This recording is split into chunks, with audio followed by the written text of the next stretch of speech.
Mit einer Kreditumschuldung lassen sich bei Ratenkrediten oft vierstellige Beträge sparen. In diesem Video zeigen wir dir 5 Gründe für eine Umschuldung, die Vorteile und Nachteile und wie du am besten vorgehst, um die größte Einsparung zu haben. Auch wenn die Zinsen des neuen Kredites nicht niedriger sind als beim alten Darlehen, kannst du mit der Umschuldung nicht nur deine Kreditrate senken, sondern auch viel Geld sparen. Wie das geht, erfährst du später im Video. Also bleib bis zum Ende dran.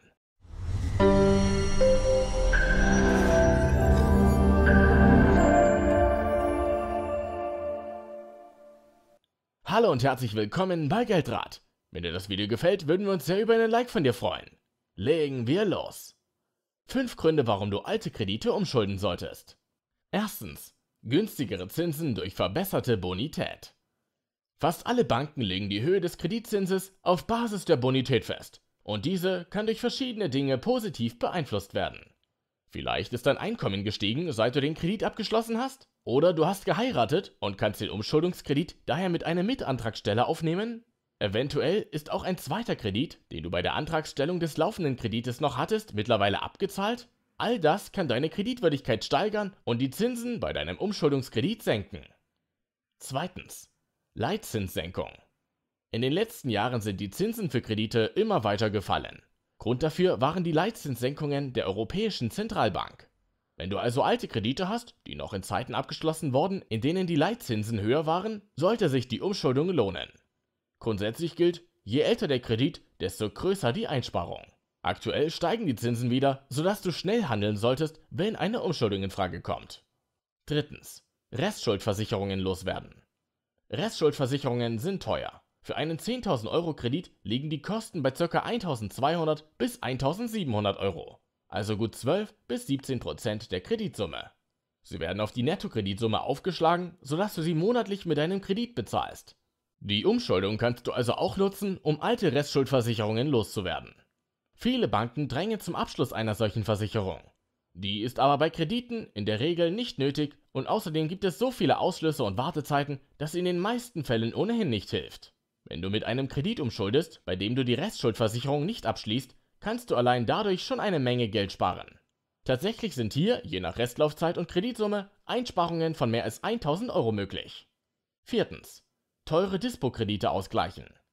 Eine Umschuldung macht auch dann Sinn, wenn du aktuell deinen Dispo-Rahmen nutzt. Der Dispo-Kredit ist in der Regel sehr teuer. Wenn du den durch einen Ratenkredit ersetzt, zahlst du nicht nur weniger Zinsen, sondern bist gleichzeitig auch zu mehr Disziplin bei der Abzahlung gezwungen.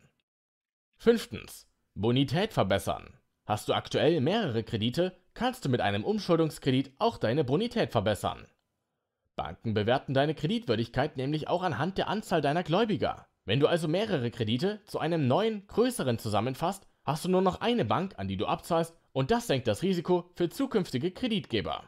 Dein Schufa-Score verbessert sich und du hast bei kommenden Finanzierungen, zum Beispiel auch bei einer Immobilienfinanzierung, eine größere Chance auf eine Zusage und einen besseren Zins. Wie funktioniert also die Umschuldung? Die Umschuldung ist recht einfach. Bei einem Konsumkredit hast du gesetzlich das Recht, jederzeit zu kündigen. Ganz gleich, ob du mit dem Geld ein Auto, eine Wohnungseinrichtung oder eine Küche gekauft hast. Ein Wechsel zu einem günstigeren Kredit ist daher ganz einfach möglich. Bei Immobilienkrediten ist das etwas anders, aber das zeigen wir dir in einem anderen Video. Für die Umschuldung nimmst du einen neuen, günstigeren Kredit über die Restschuld deines alten Kredites zuzüglich einer kleinen Entschädigung auf. Sobald der neue Kredit ausgezahlt wurde, löst du den alten damit ab. Da der neue Kredit einen geringeren Zins haben sollte und gegebenenfalls auch der Anteil für eine Restschuldversicherung entfällt, sinkt damit deine Kreditrate. Welche Bank ist die beste für eine Umschuldung? Am besten forderst du hierfür Angebote von mehreren Banken an, um sie zu vergleichen und den günstigsten Kredit zu finden. Unter dem Video findest du einen Link zu einem Anfrageformular. Dort kannst du mit nur einer Anfrage deine persönlichen Konditionen aus über 60 Angeboten namenhafter Banken anfordern. Folgendes brauchst du dafür. Erstens, die Nettokreditsumme für den neuen Kredit. Das ist die Restschuld des alten Kredites oder die Summe aus mehreren Krediten, die du bündeln möchtest. Es kann aber auch die Höhe des in Anspruch genommenen Dispo-Rahmens sein. Bei Ratenkrediten kommt dann in den meisten Fällen noch die sogenannte Vorfälligkeitsentschädigung hinzu, die du an deine alte Bank zahlen musst. Die beträgt maximal 1% der Restschuld. Ein Beispiel. Bei 10.000 Euro Restschuld sind 100 Euro Vorfälligkeitsentschädigung zu zahlen. Ist die Restlaufzeit des alten Kredites weniger als ein Jahr, sind es maximal 0,5% Vorfälligkeitsentschädigung. Zweitens. Die ideale Laufzeit. Hier kannst du dich natürlich an der Restlaufzeit deines alten Kredites orientieren. Wenn du also noch 3 Jahre für den alten Kredit zahlen müsstest, dann gib diese Laufzeit auch bei dem neuen Kredit an. So kannst du die Raten am besten vergleichen. Die neue Rate sollte dann also günstiger sein und du kannst überlegen, ob du beim neuen Kredit die gleiche Monatsrate zahlst und damit die Laufzeit verkürzt. Kürzere Laufzeiten bedeuten in der Regel auch noch günstigere Zinsen. Du gewinnst also doppelt. Vergleichsrechner sind nur bedingt nützlich. Die Kreditvergleichsrechner helfen nur bedingt, denn die Zinsen sind bei fast allen Banken bonitätsabhängig. Die Zinshöhe bestimmt sich also nach deiner Kreditwürdigkeit und die kann die Bank erst einschätzen, wenn sie deine persönlichen Daten hat. Aus diesem Grund siehst du in den Vergleichsrechnern eine Zinsspanne von bis.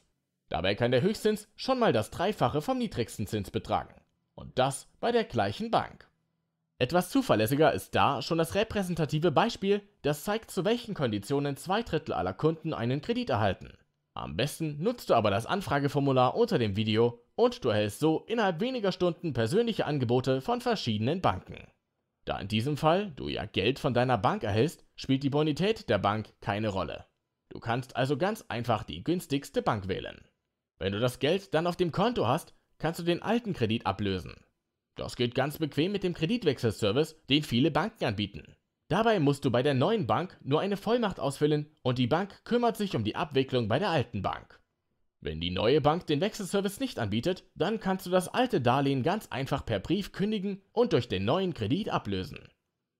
Wann sich eine Umschuldung nicht lohnt. Wenn du nur noch eine Restsumme von 1000 Euro hast oder die Laufzeit weniger als 12 Monate beträgt, dann lohnt sich die Umschuldung des Kredites nicht. In diesen Fällen wirst du vermutlich nicht einmal ein Angebot erhalten und wenn doch, dann zu extrem schlechten Konditionen. Außerdem ist das Einsparpotenzial sehr gering. Wenn du noch Fragen zum Thema Kreditumschulden hast, dann schreib sie gern in die Kommentare. Wir beantworten sie gern. Dir hat das Video gefallen? Dann lass gerne einen Daumen hoch da. Wir würden uns sehr freuen. Vielen Dank fürs Zuschauen und bis bald.